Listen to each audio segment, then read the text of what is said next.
young, my grandfather, the IRS came over and said, you know, you owe us some taxes dollars. And he goes, yeah, taxes. I got a friends in Texas. He says, no. We're talking about the dollars you owe the government. He goes, yeah, it's dollars of Texas. Hey, that's a clean joke.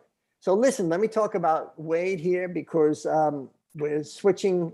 I am so excited to have you on, Wade. I really am, because I was been a fan of you since I was in college in 1972. And let me read some of your background. Then I want to tell you my personal story. He's Mr. Wrestling, okay? During the career, he became the first Pennsylvania person to be inducted in the National Wrestling Hall of Fame. He was selected as Athlete of the Year, Coach of the Year, Man of the Year, Sports Writer of the Year. He's in the Guinness Book of World Records for having the most pins in a wrestling match. And he's rated as one of the highest officials, wrestling officials. In addition, Sports Illustrated is the most exciting wrestler ever to walk on the mat, and I can't disagree with that. He was very exciting, and Dan Cable called him the greatest pinner ever. And let me tell you some of my own personal background. By the way, join us on cfcpage.com, CFC page. We are live on YouTube. Go to our YouTube and search for Christian Fellowship Council.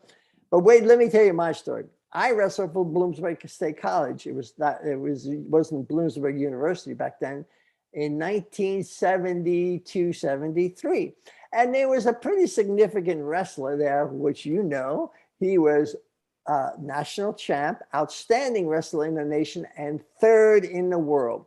So I'm sitting on the mat because I wrestled against you. You were at Clarion. We were at Bloomsburg State.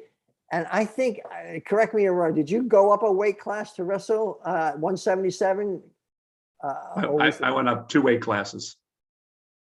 To wrestle a national. That's crazy. Holy cow. So listen, I'm sitting at the mat. Now, our coach was Coach Saunders. I remember this. And you had the stupidest move. Nobody could figure it out. But when you did a certain thing, everybody knew what you were doing, but you did it anyway, and it worked. So you were losing, which happens a lot. You're losing a lot, then you pin the person. That seems to be happening. So you're losing this match. By the way, we're in Bloomsburg. 6,000 fans are there. The place was packed. I don't know if you remember this. It was pretty exciting. And then you're on the bottom and you put your arm up in the air like, okay, just pin me. His name was Shorty Hitchcock. Pin me, Shorty. And I remember Coach Saunders kind of yelling, Shorty, don't. And you had this crazy, I don't understand what you did.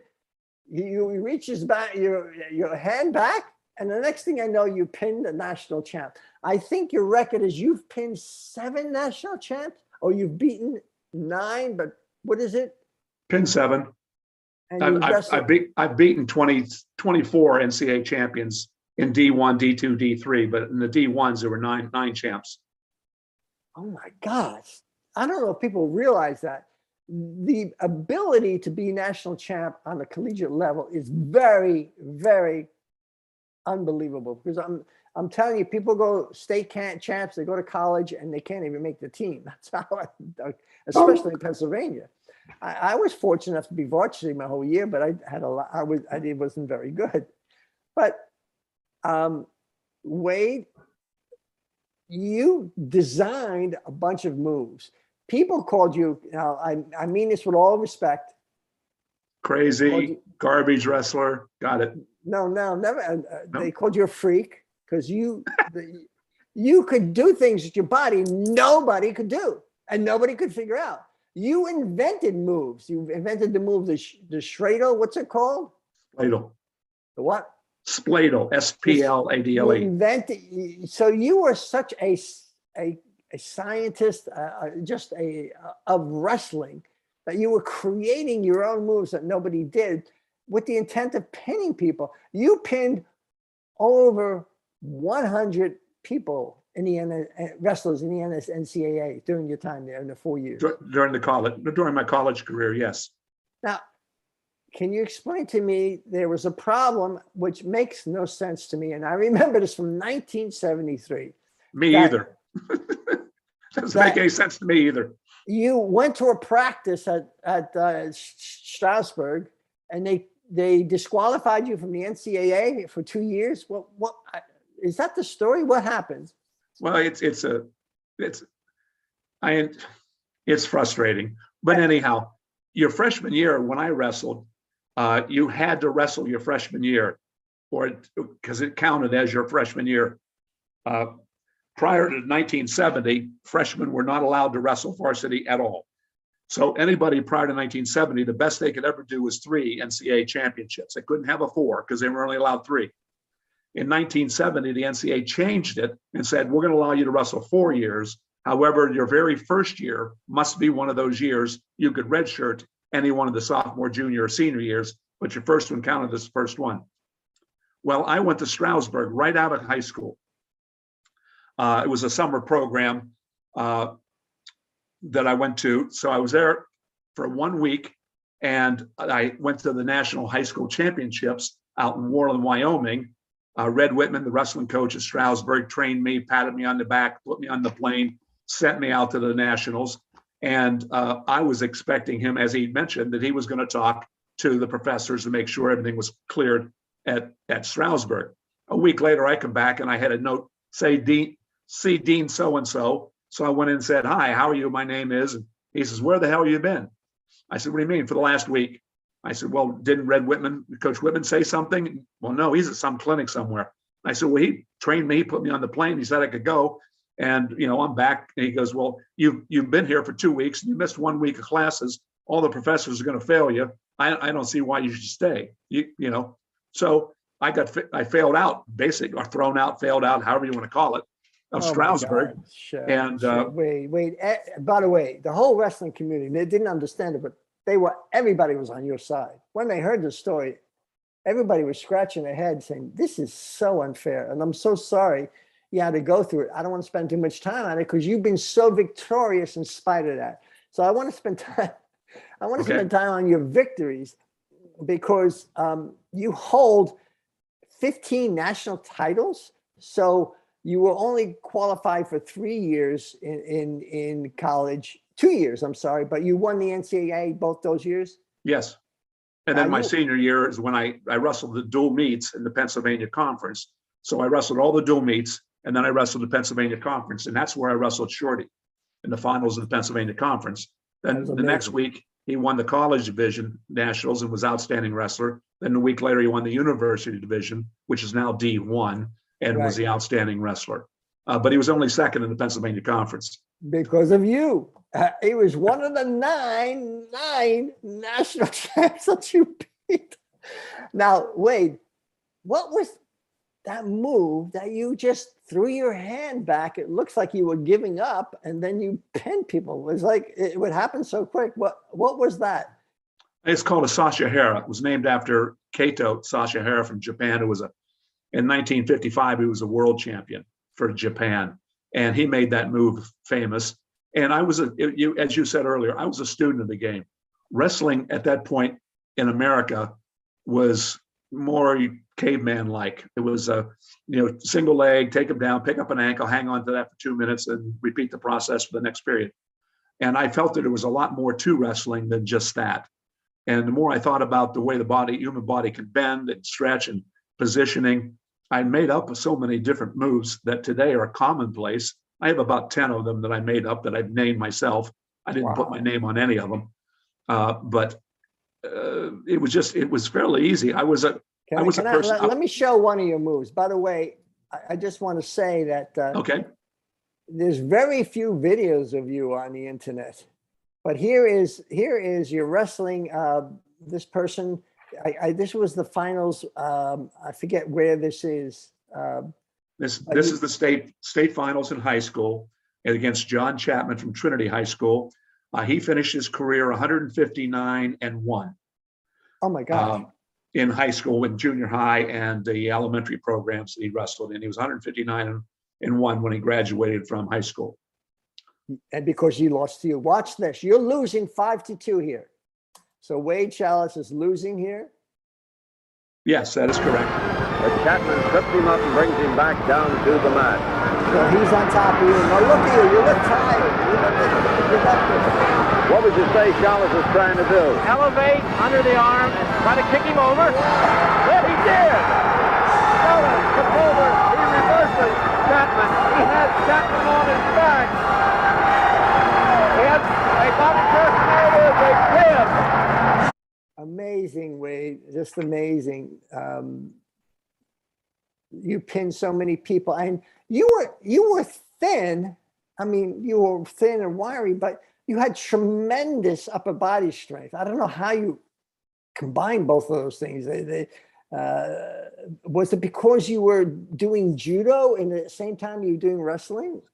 I didn't do judo till the end of my college career, but prior to that, in my neighborhood, all the young men within the 3 or 4 block range of my home were 2 or 3 years older than I was. So if I wanted to play outside, play kickball, basketball, softball, whatever, football, I had to play with these kids who were much older. And they didn't like the little snot-nosed kid running around with them, but I had no choice.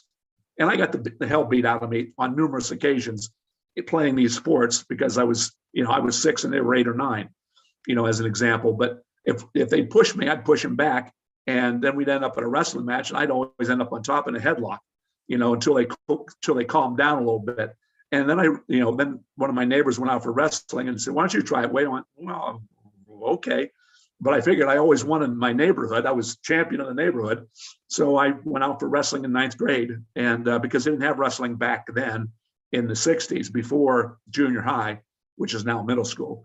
So I didn't start till 9th grade, which put me behind the 8 ball for a lot of the kids today out of Pennsylvania were 2, 3, or 4-time state champs. I didn't have a chance to be a 4-timer or a 3-timer because I was just trying to figure out how to spell the word wrestling, up through my senior year. And then, you just did a video of Chapman match. That was a simple elevator. And there's also a video. It's not as exciting. I'm not going to show it. We've had Lee Kemp on here. He was on our show about a month ago or so. We talked about you. Lee Kemp, 3-time world champ, 3-time NCAA champ, 1 time in the finals. And people could argue whether he won that last match. It was by decision, a split decision. Yeah. But you beat him twice. Yes. Now, what I don't understand is the Olympics. Did you go to the Olympics? I did not go. I didn't try. I was too young not too young to try out, but I didn't try out in 72. But I did. 76 was my year.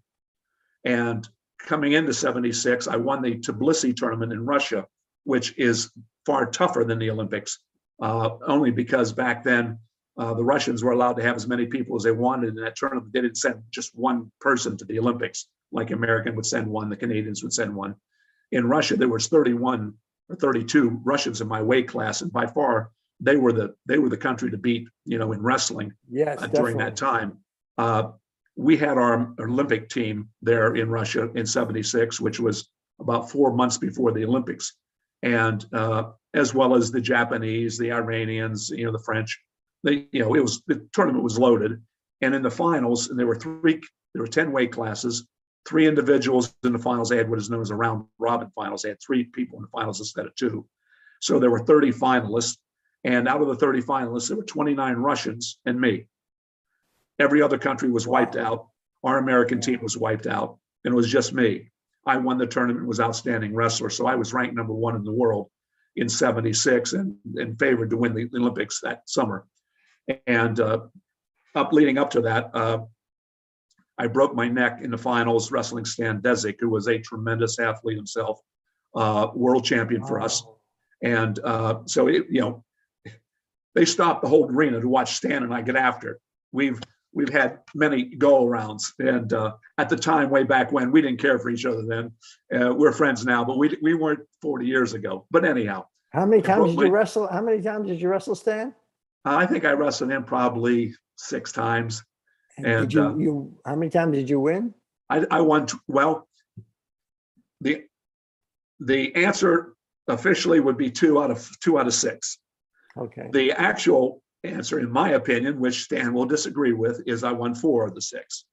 The last 2, I won in the, back then in 1976, the USA Wrestling was just starting as the national governing body, and the AAU was on their way out as the national governing body. Yep, I remember that. I wrestled for the AAU.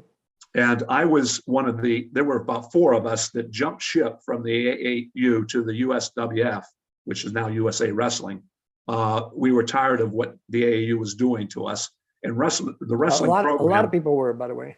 The wrestling program was the very first sport to jump ship and turn on the AAU. And then track and field, swimming and diving, boxing, all turned on them as well.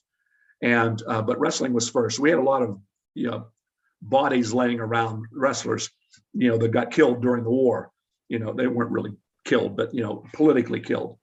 And I was one of the biggest names that jumped ship.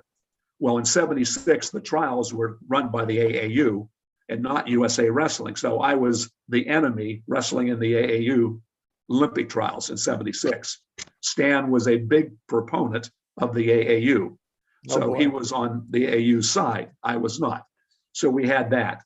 So the head official for the AAU, who did not like me at all, refereed our match. Oh boy. It was a very close match. At the end, I threw a move. It was perfectly legal. It was within bounds. And the referee gave Stan 2 and me nothing. And had I got any points, I would have won the match.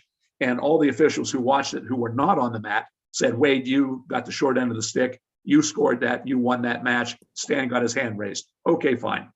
So what was his name? Stan? I got to look him up. Stan does it. DZIE, DZIC. He had to be very good to at least. He was excellent.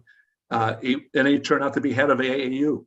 He was the executive director for wrestling at the AAU. And it turns out, many years later, in the late '90s, early 2000s, I became the director of the AAU. Is the AAU still around? Yeah, it's part of Walt Disney World. Most people don't know that. Walt Disney World. Disney owns AAU? They don't own it. They're an alliance partner. In 1996, the Walt Disney World opened up their Wide World Sports Complex, which is in Florida. Which is in Orlando, Florida. I'm in Florida, about 45 minutes away. Well, I live in Orlando. Oh wow! I didn't know that. I only live a mile away from Disney. Well, we have to get together sometime. I'd love to. Where are you there? I'm in Daytona Beach. Okay, Daytona. Sure. Yeah. Anyhow, so Disney. When you say the word Walt Disney World, you think of entertainment, theme parks, media, movies. You don't think of when I say word association, I say good, you say bad, I say black, you say white, I say Disney. You don't think of sports. Right. Disney realized in order to get the sports marketplace going, is they went out and started, I'm not sure they started or bought ESPN, which they still own. Yes, which they bought a foothold in the sporting market. And what they did, instead of spending, $80 million in 10 years to have that word association go Disney Sports, what they did is they went out and they contracted with 3 organizations. The Atlanta Braves, that's their spring training center now. They're an alliance partner of Disney. So during the spring, that's where they do all their practice baseball. They brought in the Harlem Globetrotters, which then practiced in the sports complex and then flew out from there to do the competitions. And they brought in for the youth marketplace, the AAU.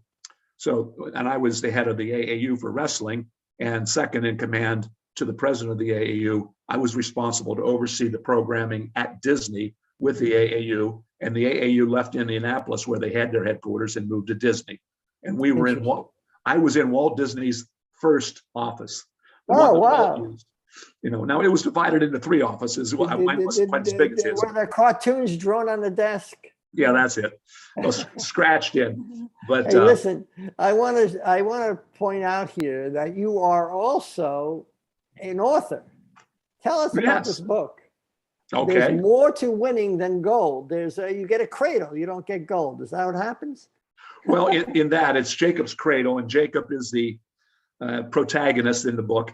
And my son's name is Jacob, and his wife is Charlotte, and the heroine in the book is Charlotte. So I wrote it for Jake and Charlotte, How my nice. son and daughter-in-law. Very nice. I used their names. And Jacob was in the book, is a woodworker, and he makes cradles. He made 2 cradles for his twin boys in the book. And he also was a wrestler. I wonder why. And I wonder why. And he's training for the Olympics in 2000 in Seoul, or in Sydney, Australia. But so it's, and his favorite move is a cradle. So it's a double entendre for the Jacob's cradle. He makes cradles, and his favorite move is a cradle. And he works on the side as for the CIA. They started an organization, a part of the CIA called the ACC, the Athlete Courier Corps. So basically, the CIA had 24 current athletes in track and field, swimming and diving, baseball, and so on, that would go to international competitions in different countries, and they would act as a courier. Instead of having a diplomatic pouch going to the ambassador, anything they wanted to go into the different countries, they would have an athlete taken in, because the athletes are invited into Korea, Iran, Russia, wherever. And when they come in, they get rushed right through their bags are never gone through when it goes through security.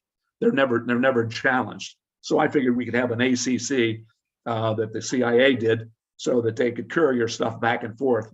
And I don't know. It sounds like a movie to me, Wade. Yes, it is that. By the way, And that's it's love affair, wrestling, CIA, Listen, bang, shoot 'em up. If you ever in the future, that's my other job. I do movies. We try to do different things. That's a long story, but if you want to make this in a movie, give me a call sometime. I'll tell you how it can be done. So please go to WadeSchalles.com. WADE, Schalles is spelled SCHALLES. You can hear about him. He also does a lot of posts. You're a prolific writer. Actually, you were also listed as an outstanding author, right? Well, I was Sports Writer of the Year for wrestling. Sports Writer One year of the Year. they gave me that. I did a lot of writing. The blog that I have over 3 million hits so far, and I've been doing that about 5 years now. Is this the blog right here? Right, what you're looking at? No. Well, yeah, it has to be. Yeah, that's the blog. Yeah. Okay. Yeah, what I'm doing is I try to think out of the box. How can we improve wrestling? You know, wrestling has been around for 150 years in America. Like the UFC has been around for 25 years, and they're a multi-billion-dollar industry. Why were they able to do that in 25 years, and we're still on welfare and food stamps? You know, in wrestling, you know, our wrestling people just don't get it from a marketing perspective. And I'm trying to straighten them up, but you know, I'm only one voice, you know, is shouting in the woods at night. But we have fun doing it. You also did a book called Legal Pain, right? Yes, I did. Wow, I didn't realize that. Look at that. Well, that's Legal Pain. That's a video. I have I'm the best-selling. I've sold more instructional videotapes in wrestling than anybody else, more than Gene Mills or Dan Gable or Lee Camp or whoever. You know, I've sold more sets of DVDs. Because you've created more moves. How many moves you said you created? How many? Well, I created probably about 6 to 10. I probably made another 10 that I did not create originally, but I took how they work and significantly improved them from where it was. So, you know, I can't claim that I made the move, but I can tell you how it didn't work before and how it works extremely well now with the changes that I put in. Yeah, so you had you wrestled 821 matches, 530 of them you were pinned. What is that? 60%, 65? Yeah, 67, 68, something like that. That's amazing. And again, you're thin, but you had huge arms. You were very strong in your arms, which is always, you had leverage where other people didn't. So then here's your award winning. There's the Wade Schalles Award. We started the Schalles Award back in the 90s, and we give the Schalles and the Junior Schalles out.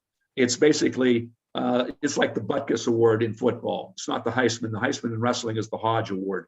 But the only other award we have in wrestling on a national level is the Schalles, and that's for the greatest pinner each year at the collegiate level and the greatest pinner of the year in the 50 states on the high school scholastic level. Jaden was number one in last year. I watched the NCAA's wrestling. What weight class was he? You remember? Erdman was, I want to say 140. I think it was 140, middleweight. He was a middleweight, I believe. Yeah, middleweight. Yeah. Oh, wow. So you do that, you give an award out. Then we get some photos and videos. That's you. Lower right here on the right is me wrestling Lee Kemp in the Olympic finals in '76. And the Olympic trial finals. Yes, it was the three of us was Desick, Schalles, and Kemp. We're in the same weight class. But I'm confused. I thought you said you wrestled Desick. You hurt your neck. No, well, the actual tournament. Kemp beat Desick, Desick beat me, I beat Kemp. It was a round robin, and I had more pins than anybody, so I won the Olympic trials in '76. And then what they do is they go to a final wrestling camp after the trials, and you've established who's number one, who's number two, who's number three, who's number four. When you go to that camp, number four wrestles number three, the best of three. Whoever wins that goes against number two, the best of three. Whoever wins that comes up against number one, the best of three. So I was able to sit and watch those other guys wrestle for 2 days before the winner, who was Desick, came up to me. And that's when you hurt your neck. Yeah, I picked him up and got him on my shoulders, and I threw him forward, and he was like a leech. He hung onto my shoulders, and I came down head first, and I broke my neck, and that kind of put an end to wrestling. Wow. And that was the end of wrestling period for you? For the most part. Well, it was the least dangerous broken neck that you can have. It was a compression fracture as opposed to your ligaments going left and right and shearing off your spinal cord. I was in a neck brace for 6 months. And then 4 months later, I won the world championships. I had 6 matches, 6 pins. It was an outstanding wrestler. You're just an amazing wrestler. I was so exciting to watch you, although I was rooting against you. But thank you very much. It didn't make a difference. Everybody was talking about you back then. I mean, you were the conversation piece of, well, what's happening to him and how did he do that move and stay away from him. And when he did something crazy, one of your names is the Plastic Man, right? They call you the Plastic. Sports Illustrated gave me that name. Okay. Because you could put yourself in a bunch of strange positions and come out on top, which was just amazing. And that's what you did to Shorty Hitchcock, national NCAA outstanding wrestler. That's what you did to that in high school when you were losing again there, but you turned around and pinned him. How many times of those pins were you losing and you just turned it around? Is that how frequent was that? Not as frequently as you. We got about 30 seconds. Go ahead. Not as frequently as you might suggest. Okay. I was winning most all my matches. There were a couple of my state finals I was losing. Hitchcock had me, I think it was 2-0 when I put him over on his back. So at the moment I was down by 2. Quickly to catch up. When you're dealing with Wade Schalles, that's nothing to worry about. Well, I would always trade. I would be willing to trade 2 for 5. I'll give you 2, and I'm going to take 5. And I'll trade that every day. I'll give up my rook for your queen any day. Yes, that's exactly what you did. I'm very excited to have Wade here. I think we have Daryl back on, and we have Robert Jenkins Jr. So I think I'm going to turn it over to Robert now at this particular point. Wade, thank you very much for joining us. Please go to wadeschalles.com, buy his book, watch his videos. And if you ever want to come back, I'd love to see you sometime. We're only an hour away. I had no idea. Let's do lunch. We've got to do lunch. Let's do your lunch. I'd love to do that. I'll tell you some of the stuff I'm working on. And God bless you, Wade. Thank you. So switching gears here, Daryl, are you there? Yes, sir. Can you hear me? Yes, I can. God bless you. And thank you, Wade. Stay and listen. Hey, I understand, Wade, you're a Christian. Is that true? Yes. All right. Well, this